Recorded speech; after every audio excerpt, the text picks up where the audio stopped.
Lakini haya ya upanuzi wa bandari pamoja na gati zingine nadhani ni kitu ambacho kama ambavyo mkuu wa mkoa ulisema pale mwanzo na naibu mkurugenzi mkuu amesema, ndio uelekeo wa serikali tunakokwenda. Na miundombinu mingine wezeshi ni kama ambavyo waheshimiwa naibu mawaziri wamesema. Natambua changamoto zingine ambazo na mimi zimenifikia, kwa hiyo tutaendelea kujikokas ndani ya serikali ili kuweza kuhakikisha kwamba mnayapata hayo manufaa. Tunatambua ushindani wa kibiashara wa ukanda wa Bahari ya Hindi, ambapo serikali imeendelea kuchukua hatua ili kuweza kunufaika na fursa ya kijiografia ambayo sisi hapa tunayo.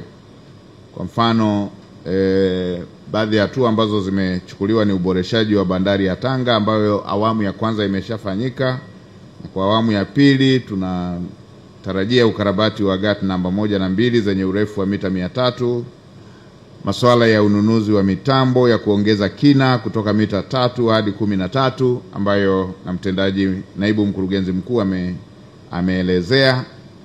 Lakini pia tunatarajia kuendelea na maboresho ya miundombinu ya upande ambao tumeonyeshwa hapa, ambao ulikuwa kulia kwetu, ili kuweza kuongeza ufanisi na mahesabu yanayopigwa ni angalau meli ziweze kupishana, na kwa idadi yoyote ambazo meli zinaweza kuja ziweze kuhudumiwa ipasavyo bila kuleta delays, bila kuleta muda mwingi wa kusubiria.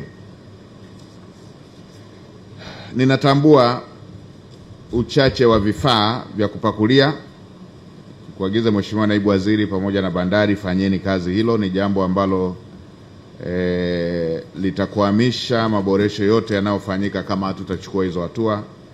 Ufinyu wa eneo la bandari ambao unaleta msongamano wa mizigo, hili na lenyewe Mheshimiwa Mkuu wa Mkoa ulikuwa unanielezea hapa wakati tunateta, na lenyewe lifanyeni kazi, ipelekeni kwenye mamlaka zinazohusika kwa ajili ya maamuzi, ili tuwe na eneo la kutosha la kuepusha misongamano ya mizigo.